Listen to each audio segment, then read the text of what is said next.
En esta sesión vamos a revisar los aspectos más significativos de la norma internacional de auditoría número 320. Esta norma de lo que nos habla es sobre la importancia relativa, materialidad o el nivel de significatividad en cuanto a la planificación y la ejecución de una auditoría. Es importante resaltar en este punto que esta norma tiene 14 párrafos en la primera parte y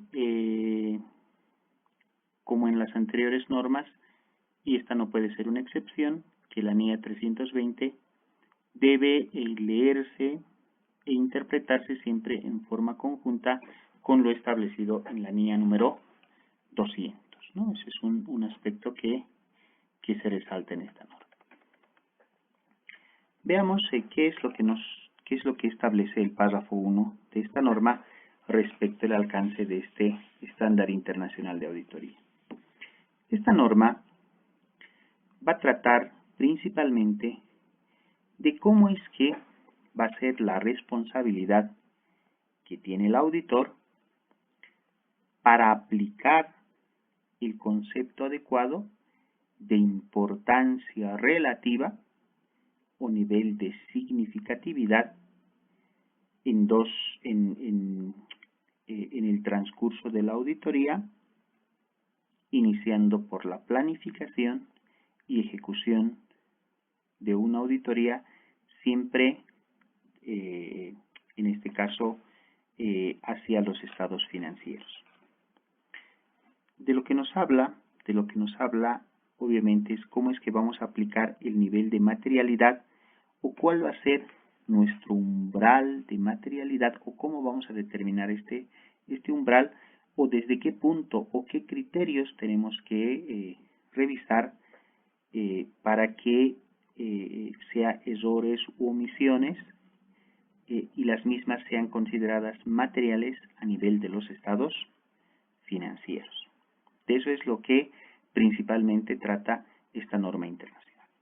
Asimismo, lo que nos dice es que la NIA 450 va a explicar el modo de aplicar la importancia relativa para evaluar el efecto de las incorrecciones identificadas. Vale decir en este punto que la NIA 320 debe leerse o debe interpretarse también tomando en consideración lo establecido por la NIA 450. El párrafo 2 de lo que nos habla es de importancia relativa en el contexto de una auditoría. Esta norma establece que los marcos de información financiera, cuando dice marcos de información financiera, nos está hablando de la diferente normativa que existe en cada jurisdicción o en cada país, necesariamente reconoce el concepto de importancia relativa en el contexto de la preparación y presentación de estados financieros. Vale decir que los diferentes marcos de conceptos de las diferentes normas de contabilidad que un país pueda adoptar, estos conceptos en primera instancia ya están, dice, en el marco normativo contable de cada uno de estas jurisdicciones. Ese es el primer lineamiento que establece esta norma. ¿Y por qué lo establece así? Porque una vez que se revise el concepto de materialidad de un marco de conceptos aplicado a cierto país, es que ese va a ser el punto de partida para el cual el auditor también va a tener que, si quieren llegar a tener cierto alineamiento para poder determinar qué es significativo a nivel de los estados financieros. Ahora, Esta norma también indica que el concepto de materialidad puede ser diferente en estos marcos de concepto, pero fíjense cómo esta norma establece algunos conceptos que necesariamente van incorporados con esta definición de lo que es materialidad. Entonces, ¿qué es lo que indica? Por un lado, indica que las incorrecciones, incluidas las omisiones, vale decir que para el concepto de materialidad puede haber, dice, incorrecciones o puede haber omisiones. Las mismas se consideran materiales si en forma individual, vale decir, cada uno de estos errores por separado, o de forma agregada, vale decir que hagamos la suma de todas las incorrecciones y o omisiones, cabe prever razonablemente que influyan en las decisiones económicas que los usuarios toman basándose en los estados financieros. Lo que aquí gatilla este concepto es que para que nosotros podamos determinar qué es material, obviamente esto no es un concepto numérico, sino es un criterio subjetivo, pero esta subjetividad está relacionada con que cualquier variación, sea por incorrección o error, si va a influir en la decisión económica de un usuario de información financiera, en consecuencia, si va a influir en esa decisión, quiere decir que estamos hablando de un aspecto que es material. Voy a colocar a un inicio un ejemplo muy básico. Voy a determinar que tengo en mi balance el total del activo es 100, mi total del pasivo 50 y mi total del patrimonio otros 50. Ese es mi estado financiero. Y si yo determino que hay un error en los activos de 20, vale decir que de 100 disminuye su valor 20 y me quedo con 80, si estos 20 van a influir en la decisión que yo como usuario de la información financiera quiero tomar, puede ser comprar inversiones de esta empresa, puede ser que yo quiera ser proveedor de esta empresa, puede que yo quiera ser cliente o estar enmarcado en cualquier relación que pueda tener con esta empresa. Y si estos 20 cambian la decisión de que yo pueda hacer negocios con esta empresa, entonces estos 20 se consideran materiales o significativos en el conjunto de los estados financieros. Vale decir que en este punto el auditor lo que debe realizar es hacer una abstracción y ponerse en el lado del usuario de la información financiera y ver si algún error u omisión pudiera cambiar la decisión de un usuario razonable. Si es así, entonces ese es el umbral el cual vamos a determinar como materialidad, como un aspecto material en el conjunto de los estados financieros. Otro aspecto a considerar: los juicios sobre la importancia relativa se realizan teniendo en cuenta las circunstancias que concurren y se ven afectados por la magnitud o la naturaleza de una incorrección o por una combinación de ambas. Vale decir que en el momento que nosotros queremos determinar un juicio profesional para ver si algún aspecto es material, entonces debemos revisar cuál es la circunstancia de este hecho y por otro lado cuál la magnitud o la naturaleza de esta incorrección. Obviamente la combinación de todos estos aspectos nos va a nutrir sobre el juicio que nosotros queremos dar sobre este concepto de materialidad.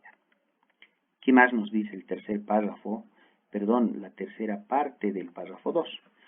Los juicios sobre las cuestiones que son materiales para los usuarios de los estados financieros se basan en la consideración de las necesidades comunes de información financiera de los usuarios en su conjunto.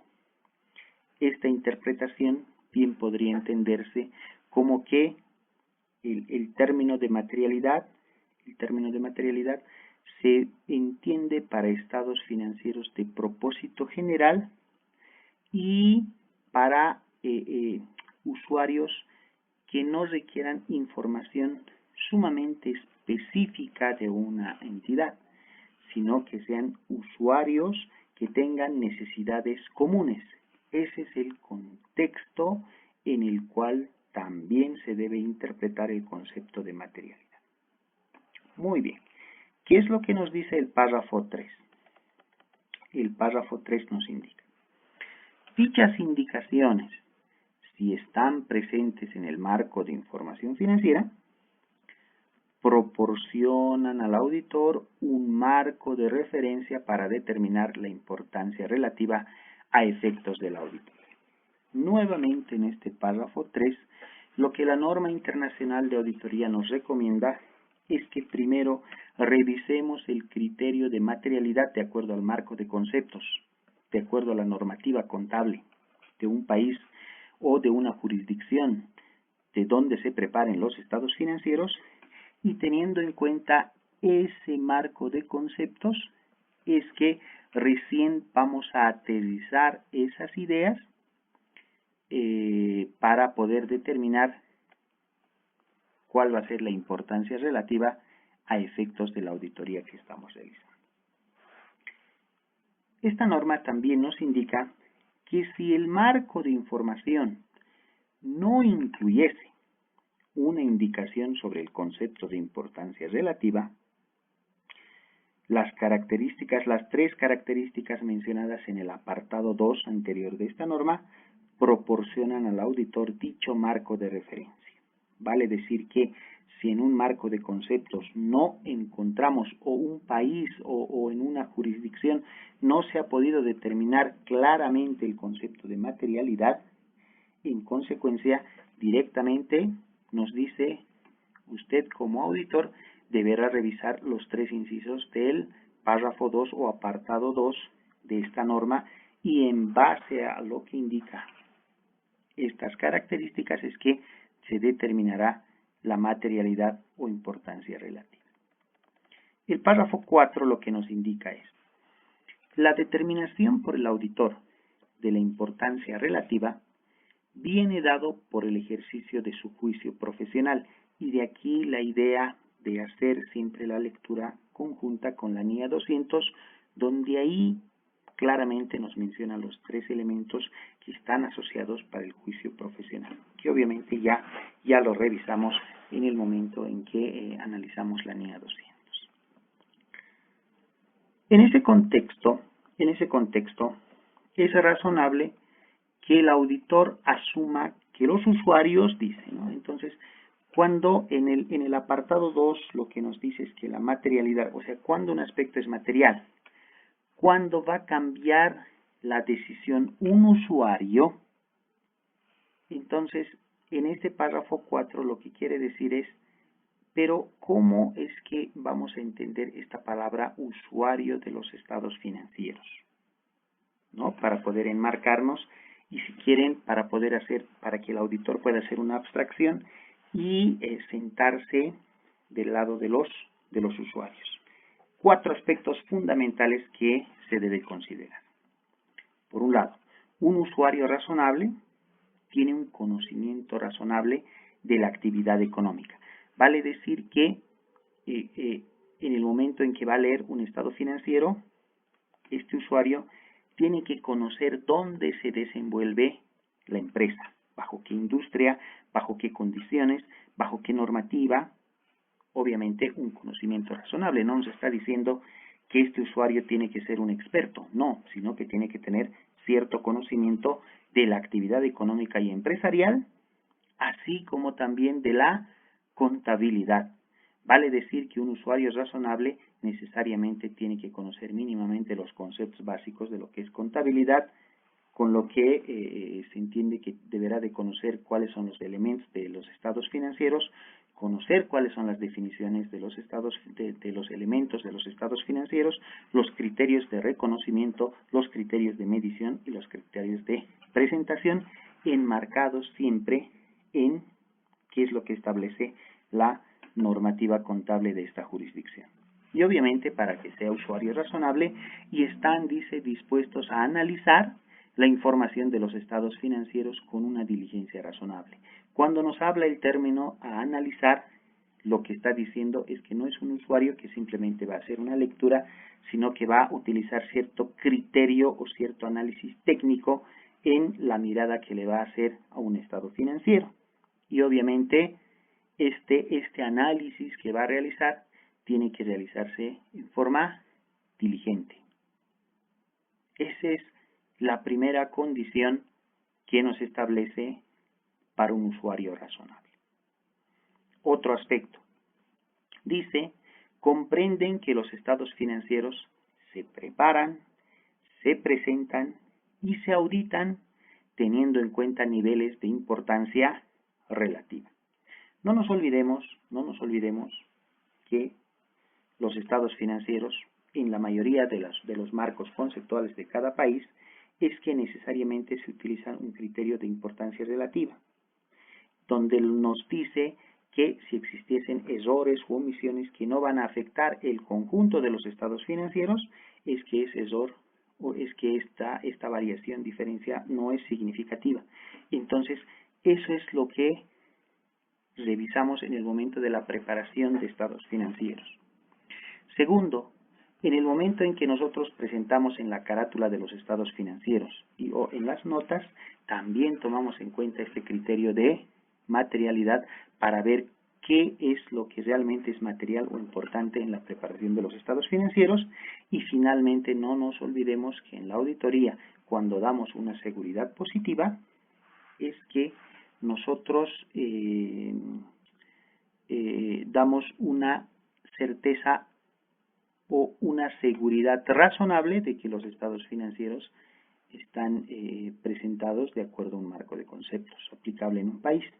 Vale decir que este usuario debe entender cómo se prepara y presenta la información, conceptos básicos de contabilidad, y también tiene que entender en forma razonable cómo es que se va a auditar tomando en cuenta los niveles de importancia relativa. El inciso C, el tercer aspecto a considerar, es que dice que los usuarios son conscientes de las incertidumbres inherentes a la determinación de cantidades. Obviamente, cuando una entidad va a utilizar estimaciones contables, va a utilizar juicios relacionados con los hechos futuros que puedan afectar a una empresa. Vale decir que en la presentación de los estados financieros necesariamente hay una incertidumbre hacia un hecho futuro. Y un usuario debe estar consciente de que esta incertidumbre inherente, o sea, esto no es una incertidumbre que se crea en una sola empresa, sino que es inherente por la naturaleza y las condiciones que una empresa opera, y que este aspecto o este elemento de incertidumbre necesariamente está relacionado con los estados financieros. Y finalmente, que estos usuarios toman decisiones económicas razonables basándose en la información contenida en los estados financieros. Entonces, son 4 aspectos que el auditor debe considerar que obviamente tienen que ser tomados en cuenta desde la perspectiva de un usuario razonable de la información financiera. El párrafo 5, ¿qué es lo que nos indica? El auditor aplica el concepto de importancia relativa tanto en el momento en que realiza la planificación de la auditoría y posteriormente en la ejecución de la auditoría. Como en la evaluación del efecto de las incorrecciones, y en su caso, el efecto de las incorrecciones no corregidas sobre los estados financieros, así como también en el proceso de formación de la opinión, que es, si quieren, la última etapa antes de la emisión del informe del auditor. Entonces, el concepto de materialidad, si quieren, está, se va a determinar en el momento de la planificación y va a estar durante el transcurso de toda la auditoría, inclusive hasta el mismo momento en que el auditor esté determinando cuál es el tipo de opinión que va a emitir y cómo es que va a salir su informe de auditoría, que es lo que nos dice el párrafo 6. Al planificar la auditoría, vale decir que en el momento del inicio de la auditoría, el auditor realiza juicios sobre incorrecciones que se considerarán materiales. Estos juicios nos van a dar cierta base, si quieren, para tres aspectos. Primero, para determinar la naturaleza, en términos de oportunidad, el momento de realización y la extensión de los procedimientos de valoración de riesgo. Número 1. Número 2. La identificación y valoración de los riesgos de incorrección material. Y finalmente, la determinación de la naturaleza, el momento de realización y la extensión de los procedimientos que vamos a aplicar como respuesta a los riesgos que el auditor haya identificado y medido en su auditoría. Vale decir que para estos tres elementos, el primer aspecto fundamental que se debe realizar en la planificación es poder determinar cuál es nuestro umbral de materialidad o cómo es que nosotros vamos a definir en términos cuantitativos o cualitativos el nivel de materialidad en el conjunto de los estados financieros de los cuales vamos a practicar nuestro examen. La importancia relativa determinada al planificar la auditoría no establece necesariamente una cifra por debajo del cual las incorrecciones no corregidas siempre se consideran materiales. El auditor puede considerar materiales algunas incorrecciones, aunque sean inferiores al número que vamos a determinar, atendiendo a las circunstancias relacionadas con dichas incorrecciones. Vale decir que si bien tradicionalmente, quiero utilizar esta palabra, determinamos la materialidad o el umbral a nivel de los estados financieros, esto puede ser numérico, pero no se olviden, eso es lo que nos recomienda la norma, que la auditoría no es mecánica, que si bien este número nos sirve como un estándar para poder saber qué es material o a partir de cuánto, se debe considerar principalmente la naturaleza de un posible error u omisión, que no necesariamente esté enmarcado en el número. El número nos va a servir, pero si quieren, no debemos cerrarnos solo en ese cálculo numérico. El párrafo 8. Objetivo nos dice, ¿no? El objetivo del auditor es aplicar el concepto de importancia relativa de manera adecuada en la planificación y ejecución de la auditoría. El objetivo de esta norma internacional. Ahora veamos desde el punto de vista de auditoría la definición de importancia relativa.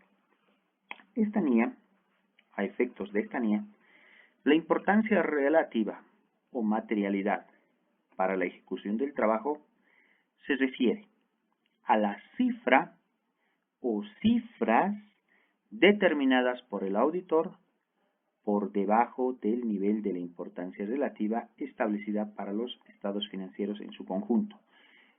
El primer elemento que nos da a conocer este párrafo 9 es que el auditor, si quieren, para que aterrice la idea de materialidad, puede utilizar cierta metodología y determinar un número o diferentes números con los cuales el auditor puede decir que todo lo que supera este número o estos números, si ocurre esa condición, es que estamos frente a una situación que puede ser considerada de importancia relativa o ser considerada material. Cuando nos dice, se refiere a la cifra, podemos nosotros determinar un solo número para el conjunto de los estados financieros, pero la otra metodología que también está reconocida por esta norma, es que podemos tener, si quieren, números en cuanto a materialidad.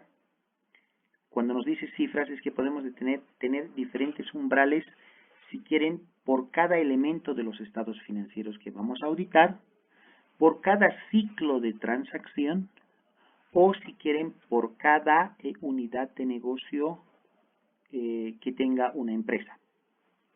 Pueden ser muchos los criterios, solo menciono unos cuantos. Pero esta norma dice que un auditor podrá determinar una sola cifra o determinar ciertas cifras con características para llegar a las mismas para poder determinar qué es materia.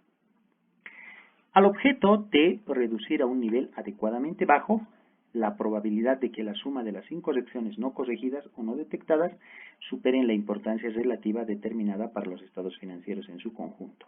Lo que aquí nos dice es que la sumatoria de todos estos errores es que tienen que ser consideradas en el momento de ver si todos estos errores son materiales o no.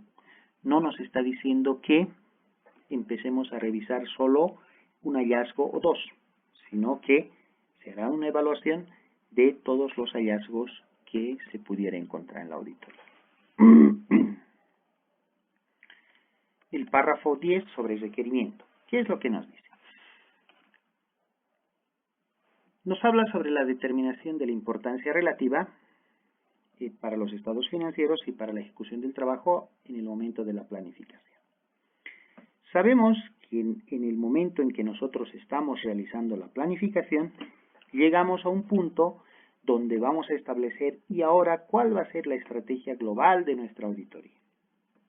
En ese momento el auditor determinará, o se vale decir, en el momento en que estemos trazando la estrategia, el auditor determinará la importancia relativa para los estados financieros en su conjunto. Ese debe ser el momento antes de determinar cuál es la estrategia. El auditor, el párrafo 11, ¿qué es lo que nos dice? El auditor determinará la importancia relativa para la ejecución del trabajo con el fin de valorar los riesgos de incorrección material y de determinar la naturaleza y cómo es que vamos a realizar la auditoría como respuesta a los riesgos significativos o materiales que hayamos identificado. Ahora, a partir del párrafo 12, nos habla sobre la revisión a medida que la auditoría avanza. Tradicionalmente, no utilicemos esta palabra, sino normalmente, en el momento de la planificación de la auditoría, nosotros determinamos nuestro nivel de materialidad, pero esta materialidad no se considera como un número tallado en piedra y que después no puede moverse en el transcurso de la auditoría. Lo que nos está diciendo la norma es que, ojo, a todo el equipo de auditoría, que el nivel de materialidad debe revisarse o debe tenerse en cuenta durante toda la auditoría, pero obviamente debe evaluarse según vayamos avanzando nuestro trabajo.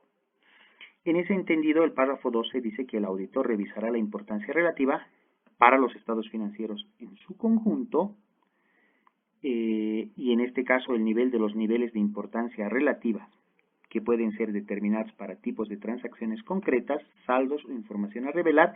Nos está hablando de cierto nivel de error tolerable, un nivel de materialidad a un nivel más bajo, puede ser a cuentas, ciclos de transacciones. Y durante la realización de la auditoría y obviamente evaluar si esto va a cambiar. El párrafo 13 indica, si el auditor concluye que es adecuada una importancia relativa inferior, vale decir el auditor quiere bajar su nivel de materialidad de la que determinó inicialmente para los estados financieros, entonces determina si va a ser necesario revisar este hecho para, obviamente, hacer una bajada a nuestro nivel de materialidad. Y ahí hay una relación inversa. Si nosotros disminuimos nuestro nivel de materialidad, entonces tenemos más trabajo que realizar en la auditoría. Y por teoría de opuestos, si nosotros vamos a aumentar o vamos a incrementar nuestro nivel de materialidad, obviamente representa que vamos a realizar un poco menos de trabajo, pero ambos criterios tienen que ser documentados y justificados para realmente poder modificar. O sea, como dijimos anteriormente, se evalúa, puede haber cambios en el nivel de materialidad, pero estos necesariamente tienen que justificarse.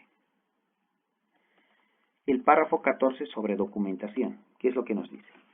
Finalmente, en este párrafo dice, el auditor incluirá en la documentación de auditoría las siguientes cifras y los siguientes factores teniendo en cuenta para su determinación. Por un lado, la importancia relativa para los estados financieros en su conjunto, vale decir, tenemos que determinar nuestro nivel de precisión o nuestro umbral de materialidad en el conjunto de los estados financieros. Segundo, cuando resulte aplicable, tenemos que calcular el nivel o niveles de importancia relativa para determinados tipos de transacciones, saldos o información a revelar. Nos está hablando de aquí de un ESOR tolerable por cuenta, por ciclo de transacción, por unidad de negocio o no sé cómo estemos encarando nuestra auditoría. El inciso C nos habla sobre una importancia relativa para la ejecución del trabajo. Y finalmente tenemos que documentar y cualquier revisión de las cifras establecidas en los incisos A al C a medida que la auditoría avance. Esto tiene que quedar documentado en papeles de trabajo. Y con esto hemos concluido la revisión de los primeros 14 párrafos de esta norma internacional de auditoría. Gracias.